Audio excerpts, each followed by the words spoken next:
Assalamualaikum warahmatullahi wabarakatuh. Perkenalkan, nama saya Neva Kania Ardani dengan NIM 202406102221. Perkenalkan, nama saya Davina Julita dengan NIM 202406102111. Kami ingin mempresentasikan hasil artikel kami yang berjudul Tata Kelola Sumber Daya Alam yang Adil dan Berkelanjutan Berbasis Prinsip Reformasi Agraria, Rekomendasi Kebijakan dan Perbandingan Internasional.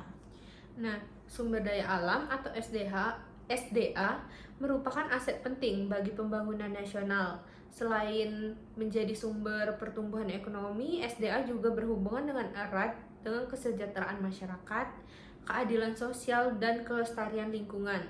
Oleh karena itu, pengelolaan SDA harus dilakukan secara adil, merata, dan berkelanjutan. Namun, pada kenyataannya, Indonesia masih menghadapi berbagai persoalan, seperti ketimpangan pengusahaan tanah, konflik agraria, lemahnya tata kelola, serta kerusakan lingkungan akibat eksploitasi sumber daya yang berlebihan. Salah satu solusi yang ditawarkan adalah reforma agraria, yaitu upaya penataan kembali struktur penguasaan, kepemilikan, penggunaan, dan pemanfaatan tanah agar tercipta keadilan sosial dan kesejahteraan masyarakat. Reforma agraria tidak hanya berupa pembagian tanah kepada masyarakat, tetapi juga mencakup pemberian akses terhadap model, teknologi, dan pasar sehingga tanah yang dimiliki dapat dimanfaatkan secara produktif.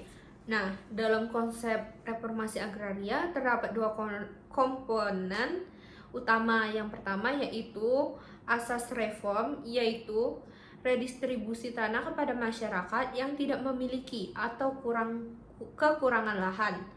Tujuannya untuk mengurangi ketimpangan penguasaan tanah dan meningkatkan kesejahteraan masyarakat, khususnya petani kecil. Yang kedua adalah asas reform, yaitu pemberian akses terhadap berbagai sumber daya pendukung seperti permodalan, teknologi, dan pasar. Kedua komponen ini harus berjalan secara bersamaan karena redistribusi tanah tanpa dukungan akses sering kali tidak memberikan hasil yang optimal. Selanjutnya, tata kelola SDA yang baik harus memperhatikan 3 dimensi utama, yaitu dimensi ekonomi, sosial, dan lingkungan. Dari sisi ekonomi, reforma agraria dapat meningkatkan produktivitas masyarakat dan mengurangi kemiskinan, terutama di daerah pedesaan. Dari sisi sosial, reforma agraria membantu menciptakan keadilan sosial, mengurangi kesenjangan, serta meminimalkan konflik agraria. Sedangkan dari sisi lingkungan, reforma agraria dapat mendorong masyarakat untuk mengelola sumber daya alam secara lebih bertanggung jawab sehingga mendukung pembangunan berkelanjutan. Nah, keberhasilan reformasi agraria juga sangat bergantung pada penerapan prinsip good governance atau tata kelola yang baik. Prinsip tersebut meliputi transparansi, partisipasi masyarakat, akuntabilitas, dan inklusivitas. Masyarakat harus dilibatkan dalam proses pengambilan keputusan dan memperoleh akses terhadap informasi yang berkaitan dengan pengelolaan sumber daya alam. Selain itu, kelompok rentan seperti perempuan dan masyarakat adat juga harus mendapatkan perlindungan dan kesempatan yang sama dalam mengakses tanah dan sumber daya alam. Meskipun telah menjadi program nasional, pelaksanaan reforma agraria di Indonesia masih menghadapi berbagai hambatan.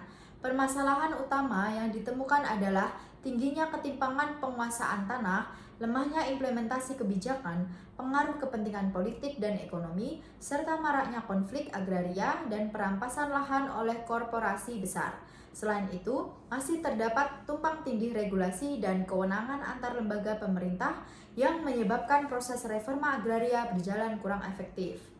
Nah, penelitian juga membandingkan pengalaman beberapa negara dalam melaksanakan reformasi agraria.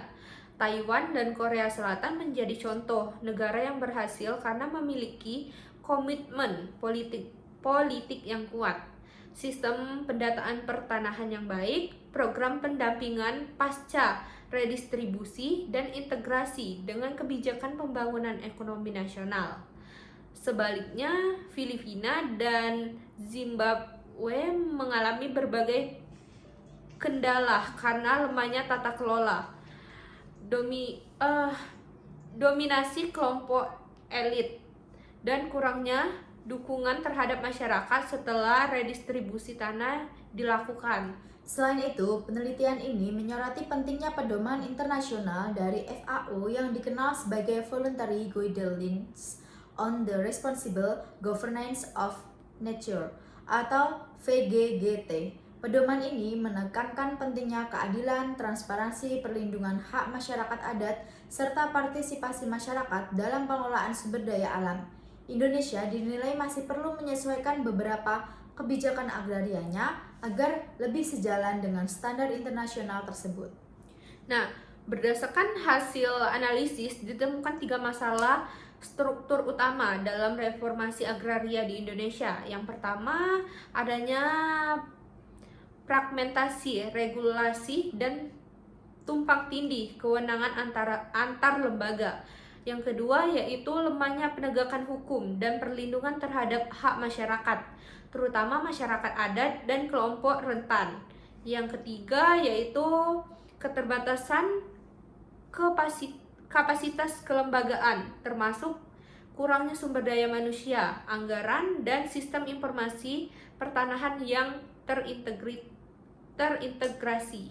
Sebagai solusi, penelitian ini merekomendasikan beberapa langkah penting, yaitu melakukan distribusi tanah yang adil dan berbasis data, memperkuat akses reform melalui dukungan modal dan teknologi, melakukan reformasi kelembagaan dan tata kelola, memberdayakan masyarakat lokal dan kelembagaan adat, mengadopsi standar internasional seperti VGGT, memperkuat perlindungan kelompok rentan, meningkatkan sistem monitoring dan evaluasi kebijakan, serta mengintegrasikan reforma agraria dengan tujuan membangun berkelanjutan atau SDGs.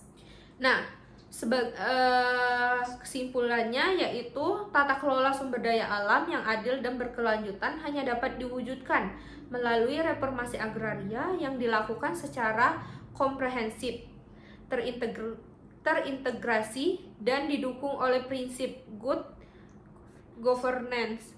Reformasi agraria tidak hanya berfokus pada pembagian tanah, tetapi juga harus menjamin akses terhadap sumber daya pendukung, perlindungan hak masyarakat, serta kelestarian lingkungan.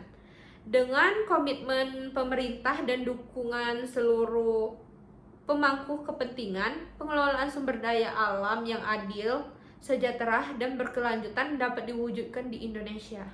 Sekian video presentasi kami. Apabila ada salah dan kurangnya mohon dimaafkan. Wassalamualaikum warahmatullahi wabarakatuh.